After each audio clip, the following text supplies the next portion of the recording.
अब ठीक है। अमूल, यहाँ तक समझ में आया तुम्हें? इसको सॉल्व करेंगे तो ए की वैल्यू आ जाएगी 3। ठीक है, इसके यस बाद सर। हमें फाइंड बी की वैल्यू फाइंड करनी है, तो प्रोडक्ट ऑफ जीरो लगा दो। Product of zero alpha into beta, जो कि होता है सी अपॉन ए के इक्वल। अल्फा की वैल्यू कितनी है? अल्फा की वैल्यू है 2/3। बीटा की वैल्यू कितनी है? -3। दोनों का प्रोडक्ट करेंगे तो सी अपॉन ए, सी की वैल्यू है बी और ए की वैल्यू है ए। ए की वैल्यू तुम पहले भी यहाँ पे निकाल चुके हो, जो कि आई है 3। ठीक है, ये इसमें पुट कर देना, ये 3 से 3 कैंसिल आउट, बचा -2। बी अपॉन में ये यहाँ पे 3, ये हो जाएगा -6 बी की वैल्यू। यहाँ तक कोई दिक्कत हो तो बोलो। समझ आया या नहीं आया बताओ? आ गया सर। अगला क्वेश्चन फिर तुम्हारा दूसरा वाला। दूसरे क्वेश्चन में बोल रखा है कि if the sum of the squares. हाँ, ये क्वेश्चन अच्छा है, सब बच्चे करके ट्राई करेंगे एक बार। मैं क्वेश्चन यहाँ पे लिख रहा हूँ बोर्ड पे ऊपर। ठीक है, सब लोग तुम लोग ट्राई करना, देखते हैं कोई कर पाएगा कि नहीं कर पाएगा, नहीं तो फिर मैं बताऊंगा ही। थोड़ी हिंट दे दूंगा जिससे कि तुम कर पाओ कोशिश। क्वेश्चन है कि if the sum of the squares of zeros of the polynomial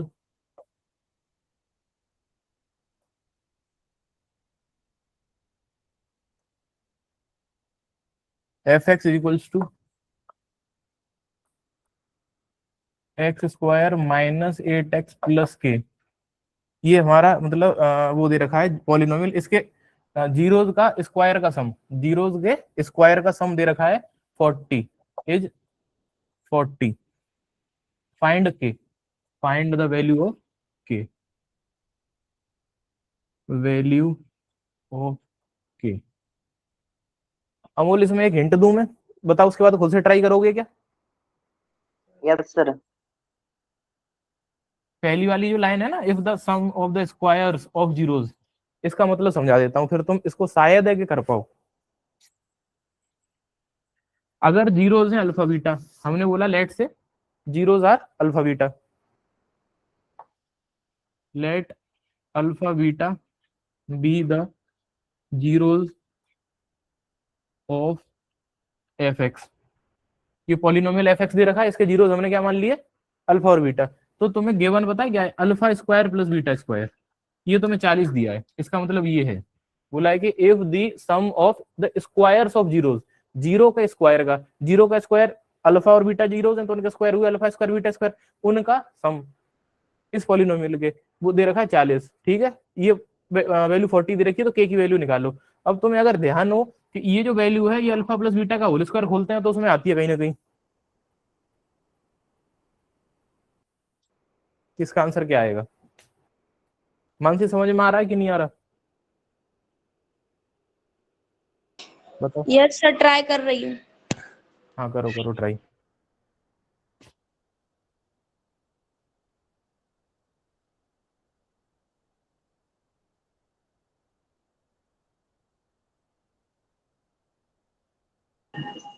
sir 12 आएगा क्या?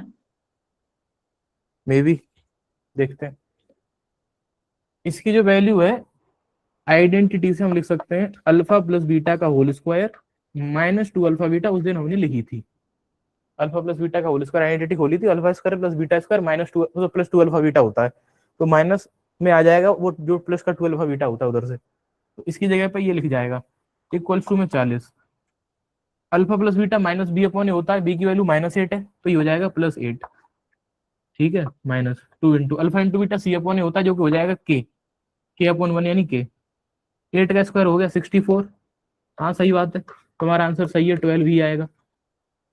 ठीक है, 40 इधर लिया और 2 के उधर भेज दो, तो ये हो जाएगा 64 -40 और इक्वल्स टू 2 के। ठीक है, इसके बाद में 64 में से 40 माइनस करेंगे 24 और इक्वल्स टू में 2 के, तो के की वैल्यू कितनी हो गई? यहाँ से के की वैल्यू हो गई 12। समझ में आया सबको कि नहीं आया? अमूल, तुम बताओ, तुमने पूछा था डाउट, तुम्हें सर समझ में यहाँ आना चाहिए। यहाँ पे हम्म, दिक्कत हो रही थी, -2 अल्फा बीटा यहाँ प्लस हो गया था। अच्छा। हाँ, यहाँ पे देखो, अल्फा प्लस बीटा का जब होल स्क्वायर हम ओपन करते हैं, अल्फा प्लस बीटा का होल स्क्वायर, तो ये आता है alpha square plus beta square plus 2 alpha beta, यही तो आता है, बताओ।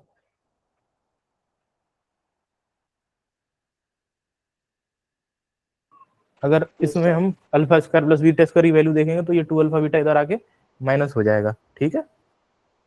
Yes sir. हाँ, ओके सर। और किसी को कोई डाउट हो तो पूछो।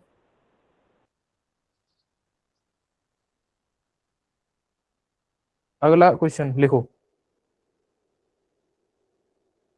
X square minus 15 zeros find करो, रिलेशनशिप वेरीफाई करो। एक्स स्क्वायर माइनस 15 पॉलिनोमियल है, find the zeros of this polynomial and verify the relationship between the coefficients and the zeros. Zeros और कोफिशिएंट्स के बीच में रिलेशन भी बताना है फिर।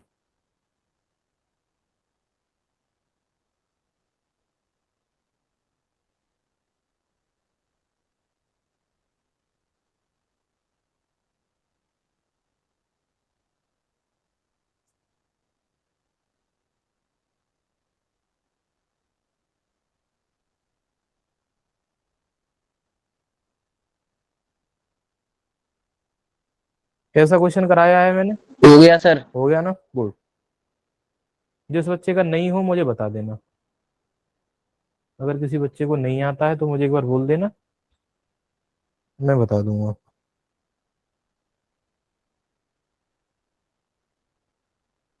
मानसी, सर जीरोस तो निकल गया लेकिन रिलेशनशिप कैसे निकालेंगे? हो गया सर। हाँ ठीक है। देखो जीरोज के लिए तो सिंपल है कि या तो इस पे रूट और स्क्वायर दोनों लगा लो, और नहीं तो तुम एक्स स्क्वायर इक्वल्स टू 15 और x is equals to plus minus root 15, ये तो दोनों जीरोज आ गए, अल्फा हो गया रूट 15 और बीटा हो सर गया हमारा रूट रूट 50 माइनस रूट 50 आ रहा है। रूट 15 और माइनस रूट 15, ठीक है, ये जीरोज आ गए। रिलेशनशिप यानी पहला तो रिलेशनशिप अल्फा प्लस बीटा होता है जो कि माइनस का बी अपॉन ए होता है। अल्फा प्लस बीटा करेंगे तो देखो 15 और माइनस का रूट 15, इन दोनों का करना होगा हमें सम, जो कि आएगा alpha plus beta minus B upon A, B की वैल्यू कितनी है इसमें 0, क्योंकि A X square plus B X plus C होता है, तो सी तो है हमारे पास, एक्स वाला टर्म गायब है, इसका मतलब बी की वैल्यू होगी 0, तो माइनस 0 अपॉन ए की वैल्यू 1। इन दोनों का देखो सम करेंगे, सेम क्वांटिटी है, एक पॉजिटिव एक नेगेटिव, सम करके आंसर आएगा 0, और 0 अपॉन कुछ भी आंसर 0 आता है, तो यानी कि सम ऑफ जीरो वेरीफाई हो गया, ठीक है। इसके बाद product of zero, product of zeros हमारा alpha into beta C upon A के इक्वल होता है। 15 और माइनस रूट 15 ये दोनों जीरोस हैं, और सी की वैल्यू है इसमें माइनस का 15, माइनस 15 और ए की वैल्यू 1, इन दोनों का इंटू करूंगा माइनस का 15 आएगा, ठीक है, और इधर भी माइनस 15, तो ये भी वेरीफाई हो गया। अब बताओ किसी बच्चे को कोई प्रॉब्लम हो तो बोलो बोलो, है कोई प्रॉब्लम?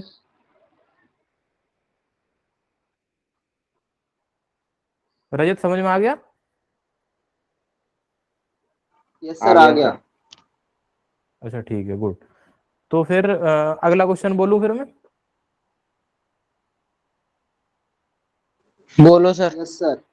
देखो,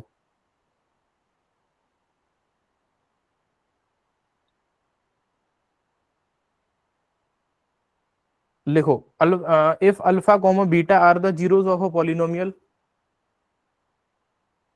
if alpha comma beta are the zeros of the polynomial,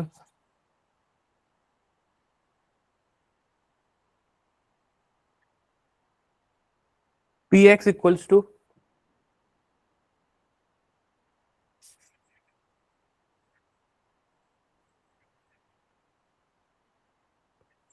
px is equals to 5x square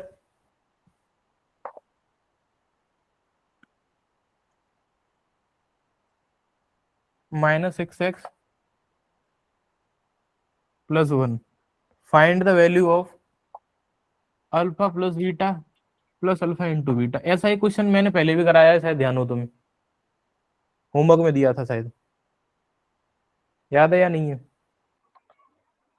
sir alpha beta के बाद क्या? क्वेश्चन सर आ रिपीट कर गया रहा अभी। हूँ, बोला था कि if alpha and beta are the zeros of the quadratic polynomial px is equals to 5x square minus 6x plus 1, then find the value of alpha plus beta plus alpha into beta. इस quantity की value बता दो क्या होगी।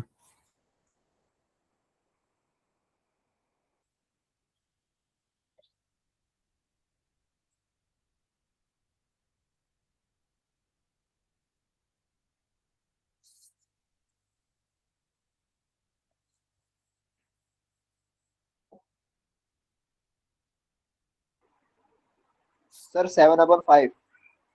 7/5 sir. 7/5 सबका आ गया answer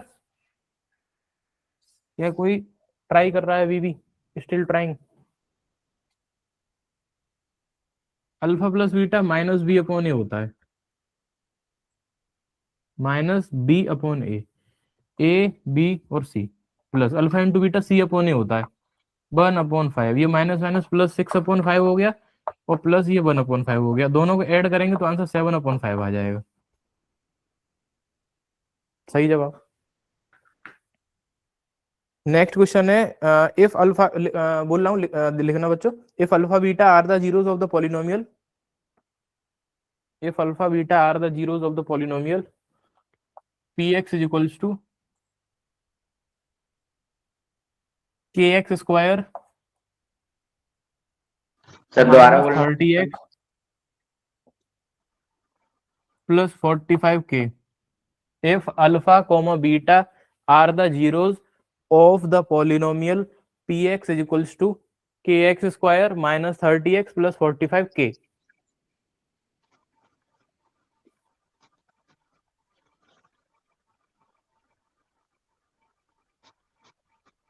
ठीक है, यहां तक लिख लिया सबने, रजत लिख सर लिया। हो गया।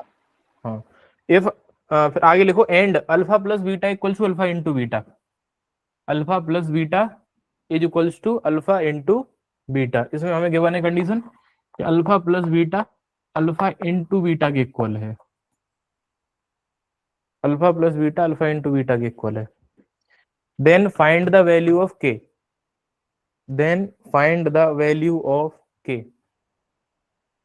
Alpha plus beta minus B upon A के इक्वल होता है, तो बी की वैल्यू तो -30 है, इसमें ए की वैल्यू के है, ठीक है। और alpha into beta C upon A के इक्वल होता है, सी की वैल्यू कितनी है इसमें 45k और ए की वैल्यू कितनी है के। यहाँ तो कोई प्रॉब्लम हो तो बोलो, सबको समझ में आया यहाँ तक? बताओ बताओ बताओ। यस सर आ गया। मेरा के से के कैंसिल आउट हो जाएगा, ये वाला बचेगा क्या, यहाँ -30 माइनस माइनस प्लस 30 हो जाएगा अपॉन के, और इधर हो जाएगा 45 और अपॉन में 1, और क्रॉस मल्टीप्लाई करेंगे तो 45 के बराबर हो जाएगा 30, 30 बन जाए 30, के की वैल्यू आ जाएगी 30/45। सॉल्व करेंगे तो के की वैल्यू आ जाएगी 2/3। अब बता कोई प्रॉब्लम हो किसी बच्चे को तो। सर 30/45 तक तो आ गया था। हाँ तो फिर बस सिंपलीफाई कर दिया, मतलब रिड्यूस कर दिया, इसको स्टैंडर्ड फॉर्म लिख दिया, 15 से 2 बार काटा, 15 से 3 बार काटा, सिंपल। और बताओ।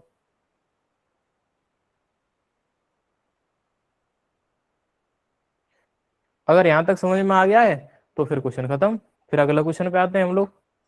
नेक्स्ट फ्रेंड्स, फिर भी कोशिश कर समझने की, अगर आता है तो फिर बीच बीच में पूछ लिया अगर चाहे तो, जैसे पूछ लिया अगर सर ये कैसे आया, ये कैसे आया, तो उससे तुझे मैं बताता रहूंगा बीच बीच में चीजें, ठीक है। सारा समझ में आ गया, शुरू में ये वैल्यू पुट गई है वो नहीं समझ में आया बस।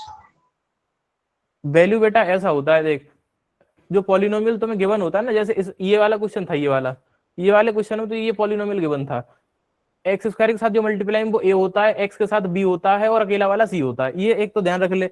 दूसरा Yes, sir. Alpha plus beta होता है माइनस बी अपॉन ए के इक्वल, अल्फा इंटू बीटा होता है सी अपॉन ए के इक्वल, ये याद कर ले। उसके बाद में जहां भी अल्फा प्लस बीटा आएगा वहां क्या रखेंगे हम, माइनस का B upon A, alpha into beta आएगा वहां सी अपॉन ए, सिंपल वैल्यू रखनी है, सॉल्व करना है।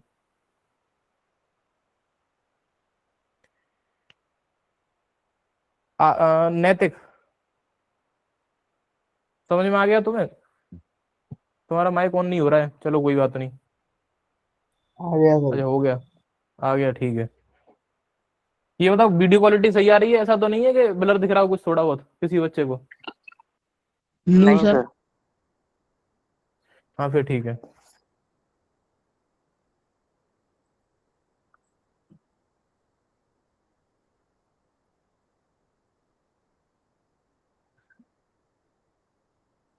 मानसी तुम बताओ बेटा।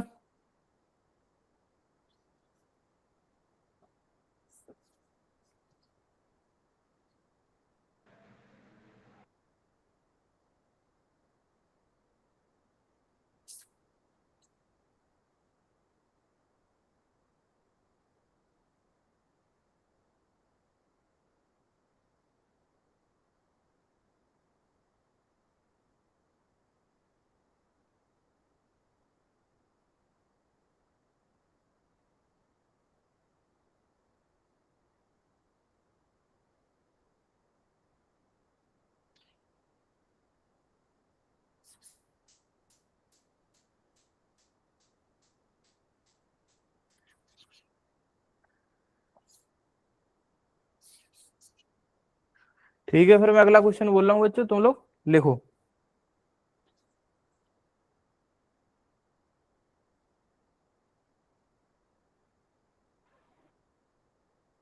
Find the zeros of the polynomial. Find the zeros of the polynomial.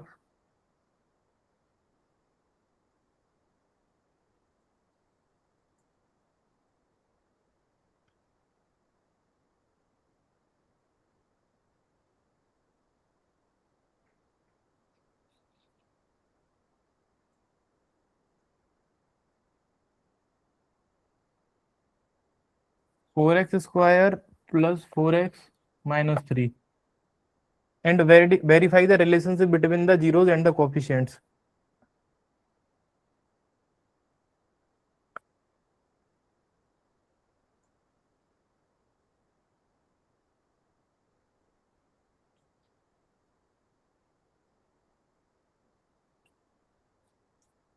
And verify the relationship between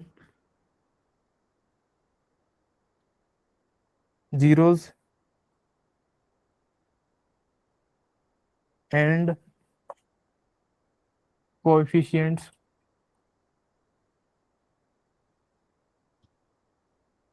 of the polynomial.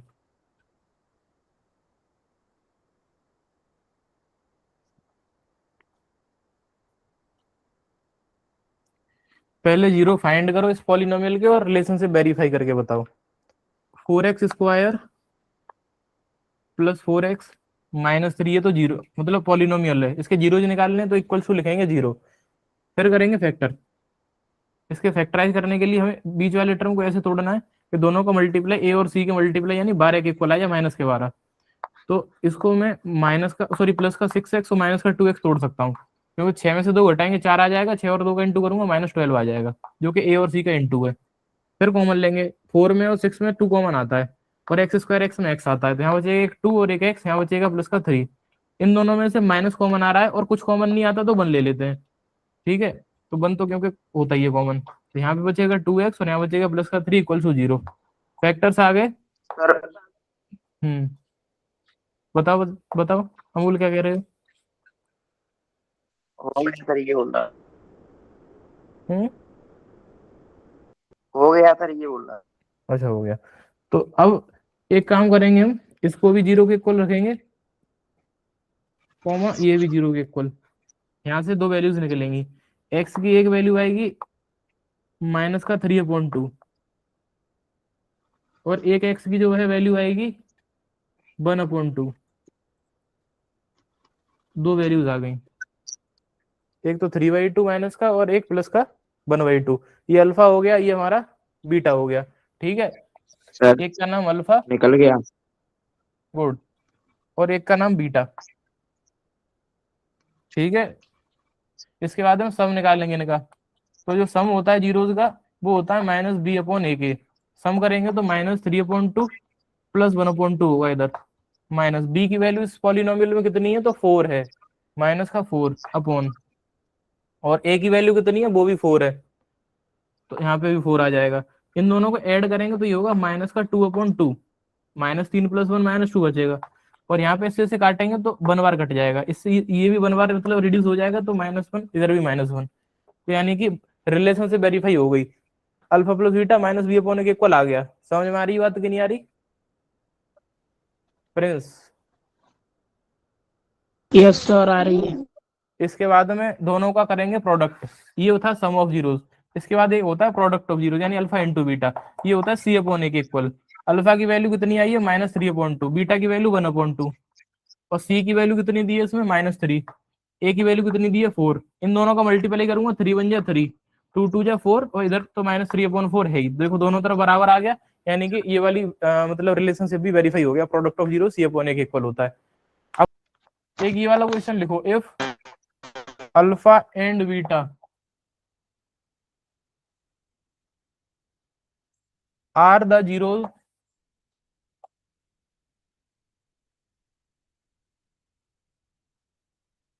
of the polynomial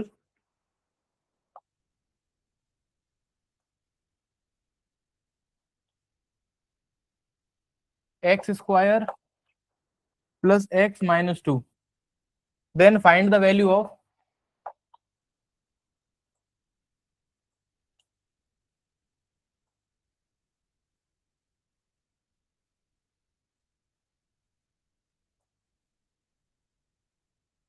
alpha upon beta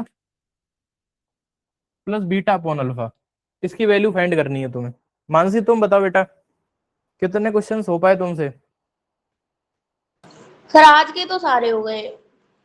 फिर गुड, बढ़िया, यानी कि तुम्हें ये चैप्टर अच्छे से समझ में आ गया है। संडे को टेस्ट होगा इस चैप्टर का, ठीक है मानसी? Yes sir. हाँ,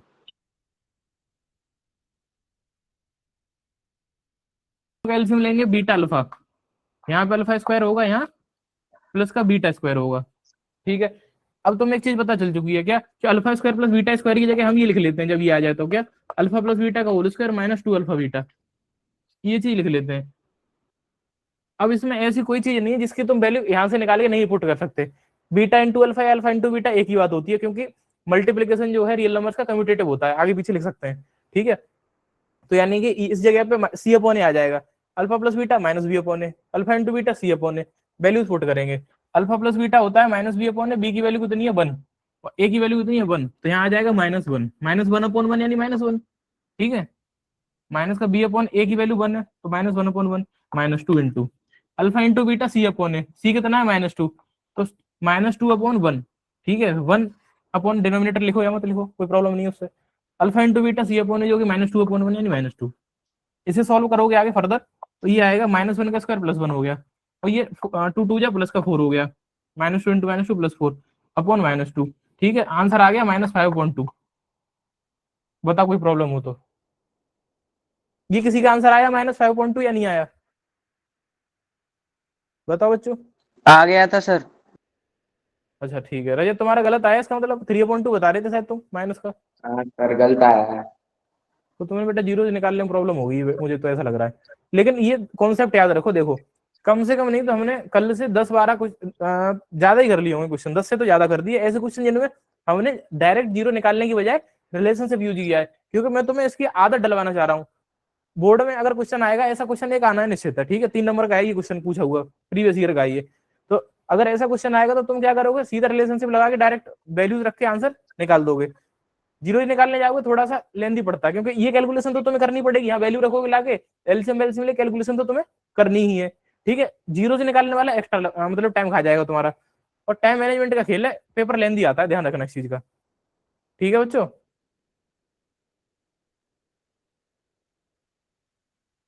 ओके सर। ये क्वेश्चन है, बोला है कि पॉलिनोमियल है पी एक्स, ठीक है, और ये तुम्हें दिया है एक्स स्क्वायर -5x प्लस का 6, और बोल रहा है कि वैल्यू बता दो P1 प्लस P4, इसकी वैल्यू बता दो P1 प्लस P4 कितनी आएगी।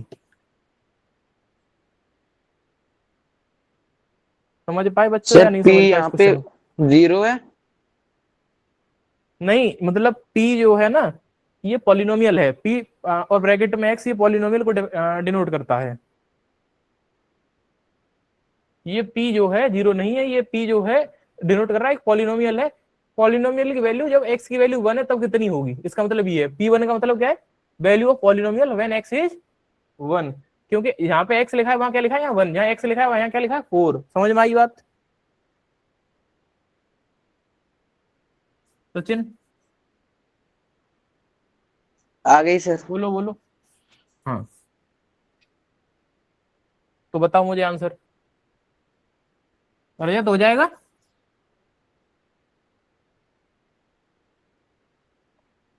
एक भी रजत ने जवाब नहीं दिया।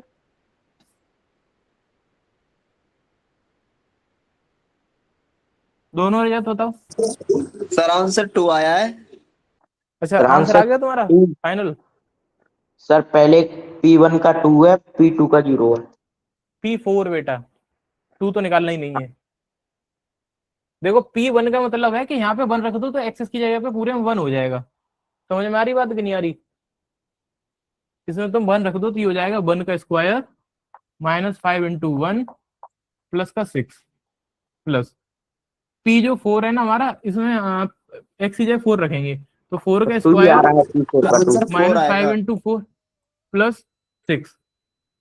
P1 का मतलब क्या है, यहाँ पे 1 रख दो इसके अंदर पूरे में। P4 का मतलब क्या है, इसमें एक्स की जगह पे 4 रख दो, यहाँ 1 रख के ये वैल्यू आएगी प्लस 4 रख के ये वैल्यू आएगी। इसको सॉल्व करते हैं 1 का स्क्वायर 1, 5 1 5 प्लस 6 प्लस 4 का स्क्वायर 16, 5 4 20 प्लस 6। देखना 6 और 1 7, 7 में से 5 के बचे 2। ठीक है, यहाँ पे 16 और 6 हो गए 22, 22 में से 20 घटा यानी कि बचे 2 4। आंसर आ गया फाइनल। ठीक है, बताओ बच्चों, किसी भी बच्चे कोई प्रॉब्लम हो तो बोलो मुझे, और नहीं है तो फिर एक क्वेश्चन में तुम्हें पिछले वाले चैप्टर से देता हूँ रियल नंबर से, देखता हूँ कौन करके बताएगा मुझे। ठीक है, यहाँ लिख दूं इस जगह, बताओ। लिख दो सर। क्वेश्चन है कि अ pair of irrational number whose product is a rational number. यहाँ क्वेश्चन लिख देता हूँ, अ pair of irrational number whose product is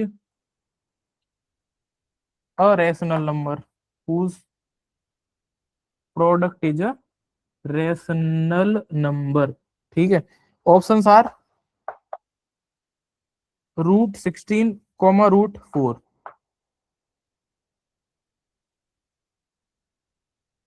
√5, √2,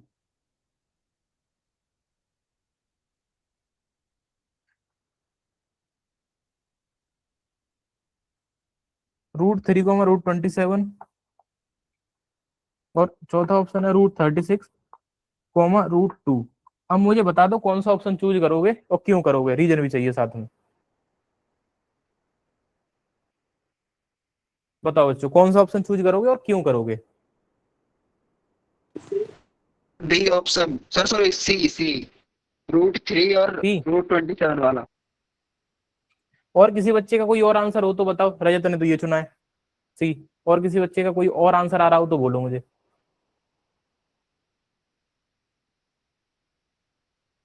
नहीं?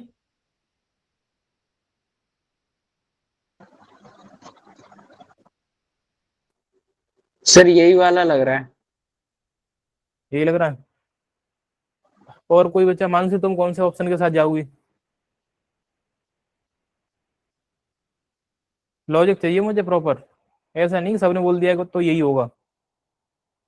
बताओ मानसी, बताओ।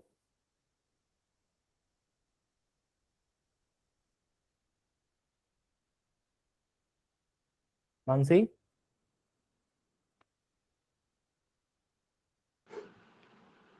सर मुझे ए लग रहा है, ये लग रहा है, रीजन? क्योंकि 16 और उसको √4 का जो प्रोडक्ट करेंगे तो वो 64 आएगा, और हाँ, 64 √64 आएगा 8 का स्क्वायर हो जाएगा फिर वो, तो वो एक यानी रेशनल नंबर। रैशनल। लेकिन एक चीज देखो, अच्छा सचिन और रजत, तुम लोग पहले रजत बताएगा कि तुमने ये ऑप्शन सी चूज क्यों किया। मानसी का मतलब रीजन है कि दोनों का प्रोडक्ट कर रही है, अगर तो आंसर आ रहा है √64, √64 एक रैशनल वैल्यू है जो कि 8 होगी। ठीक है, बताओ तुम अपना लॉजिक दो, बताओ रजत। सर ये रूट 3 इरेशनल है और रूट 27 भी इरेशनल है, लेकिन जब इनका प्रोडक्ट करेंगे तो 9 आएगा। रूट सही बात है। 27 रूट 81 आएगा जो कि 9 होता है। देखो यस उसने सर। बोला है कि अ पेयर ऑफ इरेशनल नंबर, यानी कि जो नंबर हो दोनों के दोनों कैसे हो, इरेशनल, उनका मल्टीप्लाई रेशनल हो। यहाँ पे ये रेशनल होता है 16, रूट 16 4, ये भी रेशनल होता है। ठीक है, इसमें इन दोनों का प्रोडक्ट रेशनल नहीं आएगा। ठीक है, इस वजह से ये ऑप्शन इंक्लूड नहीं, मतलब इंक्लूड नहीं करेंगे हम। हालांकि ये दोनों इरेशनल है, लेकिन दोनों का प्रोडक्ट रेशनल नहीं आएगा। ये वाले में देखें अगर हम, तो इन दोनों का मल्टीप्लाई करेंगे रूट 72 आएगा जो कि रेशनल वैल्यू नहीं है। लेकिन ये ऑप्शन देखो, ये भी इरेशनल, ये भी इरेशनल, दोनों का अगर मैं प्रोडक्ट करता हूँ रूट 81 बनेगा। रूट 81 की वैल्यू 9 होती है जो कि रेशनल है। तो यानी कि option C is the right answer. ठीक है मानसी, समझ में आया? Yes sir. यहाँ पे था a pair of irrational numbers. ठीक है बच्चों, समझ में आया? यहाँ तक किसी को कोई प्रॉब्लम हो तो बोलो, और नहीं है तो बताओ। तो फिर आगे एक क्वेश्चन और कराता हूँ। अच्छा ये बताओ, यस सर, करवा दो। मैंने सर्ड बताई थी उस दिन, तो मैं शायद ध्यान हो, मैंने बोला था एक शब्द बोल, मतलब यहाँ पे एक वर्ड बताया था ASURD, सर्ड, याद है कि नहीं है? यस सर, याद है। यस सर, बताया तो था। बताओ क्या होता है surd? What is a surd? Sir irrational number होते हैं। हाँ देखो सुनो, सर्ड मैंने तो बताया था, मतलब हाँ जो मतलब रूट के फॉर्म में तुम्हें इरेशनल नंबर दिखते हैं वो सब सर्ड हैं। ठीक है, जैसे मैं बोलूं square root of 3, cube root of 9, ठीक है, ये जितने भी नंबर हैं इन सबको सर्ड्स बोलते हैं। समझ में आ रहा है कि नहीं आ रहा? ये क्या कहलाते हैं? सर्ड। जैसे मैंने लिखा 2 + √3, ये भी क्या है? एक सर्ड। √5 - 2, ये भी क्या है? एक सर्ड। ये सब सर्ड्स हैं। ठीक है, ये जैसे ये है हमारी ये, और ये, इन्हें बोलते हैं प्योर सर्ड। बाहर मतलब इनके साथ मल्टीप्लाई में कोई भी नंबर नहीं होना चाहिए, अकेला अगर रूट के अंदर कोई वैल्यू है तो प्योर सर्ड। ये है मिक्स सर्ड, ये मिक्स सर्ड है ये वाली। ठीक है, ये चीज ध्यान रखना, क्योंकि ये शब्द तुम्हें देखने को मिल सकता है। 2023 के पेपर में ऐसा क्वेश्चन था, सर्ड लिखा हुआ था उसमें, बच्चे कंफ्यूज से क्या होता है ये, तो मैं बता दिया कि क्या होता है। समझ में आया कि नहीं आया? कॉन्जुगेट जानते हो? कॉन्जुगेट, कॉन्जुगेट तो जानते ही होगे सब। कॉन्जुगेट के बारे में पता है या नहीं पता? ये तो मैंने बताया हुआ 9th में, ऐसे नहीं हो सकता। नहीं पता सर। देखो जैसे √5 - 2 है, ठीक है, √5 - 2 है, तो अगर मैं इसका साइन चेंज कर दूं, यानी इसे लिख दूं √5, 1 मिनट रुकना बच्चों, wait a minute, wait a minute, इस पे भी आएंगे। इससे पहले ये वाला देखना, 2 + √3 है, ठीक है, तो इसका जो कॉन्जुगेट है वो होगा 2 - √3। साइन चेंज कर दो बीच वाला। कंडीशन पता है क्या कॉन्जुगेट होने की? जैसे रैशनलाइज डिनोमिनेटर करते हैं ना हम लोग, डिनोमिनेटर को रैशनलाइज करते हैं, याद हो तुम्हें शायद, क्या करते थे? साइन चेंज करके और ऊपर नीचे इंटू कर देते थे, a + b - b, नीचे आइडेंटिटी बनती थी A² - B², याद है कि नहीं याद? 9th में याद कभी है सर। यस सर, याद डिनोमिनेटर है। रैशनलाइज करना सीखा था। जैसे कि मैंने बोला कि बताओ 1/2 + √3 से रैशनलाइज कर पाओगे तो क्या करोगे तुम इसमें? 2 - √3 से ऊपर इंटू, 2 - √3 से नीचे इंटू, तो ये जो 2 - √3 है इसे कॉन्जुगेट बोलते हैं। इसका कॉन्जुगेट है 2 - √3, 2 + √3 का, तो यानी कॉन्जुगेट पेयर से ऊपर नीचे इंटू कर दो। एक चीज सुनना, कॉन्जुगेट होने की कंडीशन है, जैसे मैं बोलूं कि जैसे मान लो कि इस प्रकार से कि साइन चेंज कर दो, इस हिसाब से मैं तुमसे पूछूं बताओ √5 - 2, इसका तुम्हारे हिसाब से जो कॉन्जुगेट है वो ये होना चाहिए कि नहीं होना चाहिए? बताओ, यही होगा? यस बोलो बोलो। नहीं होगा। यस इसकी कंडीशन है, अब वो सुनो क्या, कि जो नंबर है और उसका कॉन्जुगेट है, यानी जो सर्ड है और सर्ड का कॉन्जुगेट है, दोनों का अगर हम सम करें, दोनों का सम करें, यानी कि जैसे ये था हमारा नंबर यानी सर्ड, और ये है हमारा क्या बोलते हैं कॉन्जुगेट, दोनों का अगर मैं सम करता हूं तो कितना आंसर आएगा? 4 आएगा कि नहीं आएगा? बताओ। Yes sir. अगर ये हाँ दोनों का मैं प्रोडक्ट करूं मल्टीप्लाई, तो आंसर क्या आएगा ये बताना मुझे। दोनों का अगर मैं प्रोडक्ट करूं, 2 का 1 स्क्वायर सर। 1। तो एक चीज देखो कि ये आया रैशनल वैल्यू, ये भी आई रैशनल वैल्यू। तो कॉन्जुगेट होने की शर्त ये होती है कि दोनों मतलब जो हमारा सर्ड है और उसका कॉन्जुगेट है, दोनों का सम करें तो रैशनल आंसर आना चाहिए, दोनों का प्रोडक्ट करें तब भी एक रैशनल आंसर आना चाहिए। इस केस में अगर तुम सम करोगे तो रैशनल आंसर नहीं आएगा, नहीं तो करके देख लो। जैसे तुम -5 -2 का सम करो, +√5 और +2 के साथ, तो इन दोनों का सम करोगे तो देखो 2 से 2 कट जाएगा, 2√5 आ जाएगा, जो कि एक इरेशनल वैल्यू है कि नहीं है? एक इरेशनल वैल्यू है कि नहीं बताओ? Yes sir. तो ये मतलब √5 - 2 का कॉन्जुगेट ये नहीं हो सकता है, ध्यान रखना, ये हमारा कॉन्जुगेट नहीं है। फिर क्या होगा? सिंपल सी एक चीज बताता हूं तुम्हें। जब भी अगर इस फॉर्म में अगर तुम्हें नंबर मिल जाए तो एक काम करो, उसे रैशनल वाली वैल्यू पहले लिख लो और जो इरेशनल वाली है उसे बाद में लिख दो। ऐसे लिख सकते हैं, ऐसे नहीं लिख सकते बताओ?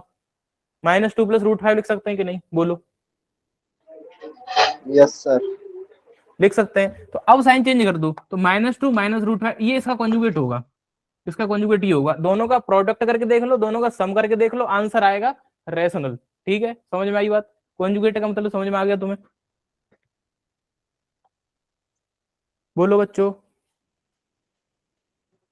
आ यस गया और सर। नो? सबको? सर कंडीशन एक और बता दो। कंडीशन एक और बार बता दूं। कंडीशन ये है कि मतलब जैसे अभी बहुत सारी चीज हो गई इसमें, मैं एक बार मिटा दूं इसे, तब आगे देखते हैं। ठीक है,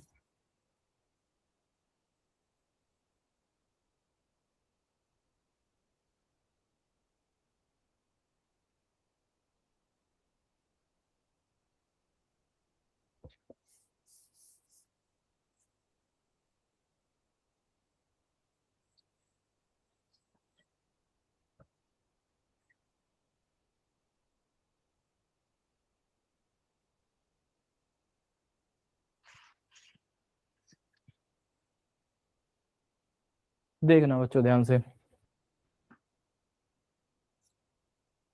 मैंने नंबर लिखा जैसे 2 + √5।